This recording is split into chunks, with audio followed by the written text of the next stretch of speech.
David wrote Psalm 23, all about the rest that we find in nature and green pastures. And he gives all those analogies of nature and just taking in God's creation. And it's so interesting because he wrote that after he was a king. You talk about intentionally unplugging in the book. What do you mean by that? And I love the title of this chapter. It's called Family Picnic at the Park, Intentionally Unplugging. So one of our monthly gatherings was held at a park, and my sister-in-law had a basket that she had written she's really artistic and in really beautiful handwriting had written something. I don't remember the exact words, but something about beautiful things happen when we unplug, and just, and so that day, everybody popped their cell phones into this basket and we just were able to relax, and it gave everybody full attention to listen to conversations. And we even were kind of talking about nature and how in the book I write about how David wrote Psalm 23, all about the rest that we find in nature and green pastures.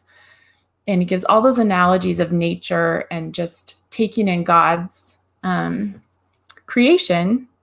And it's so interesting because he wrote that after he was a king. So he had all of the riches and the fame and lived in a palace, but yet he was able to connect the most with the Lord in nature. And so often today we're missing out on that.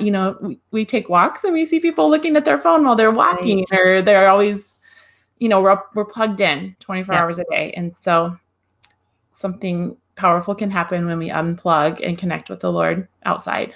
Yeah, for sure. Isn't it interesting how that has changed so much in our culture? When I was a teenager and a kid growing up, we didn't have cell phones. They didn't exist. And so we didn't do those things. We didn't have that constant distraction. And now we feel like if our phone is not in our back pocket or in our hand at all times, like we're missing a limb, like, what do I do? How do I survive this life without my phone? And without knowing, what everybody's posting on Facebook and Instagram and like, we always have to be in the know. And it has become so damaging to society in regards to relationships. There have been so many times where I will be out, to lunch with a friend or something like that. And it doesn't bother me if somebody picks up their phone real quick to, receive a call from their child or from their husband or something like that.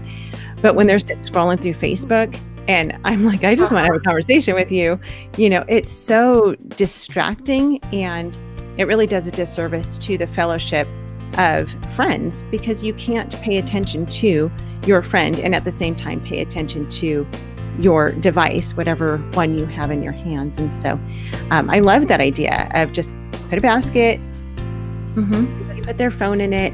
Let's just unplug and let's just be family and let's do this life together.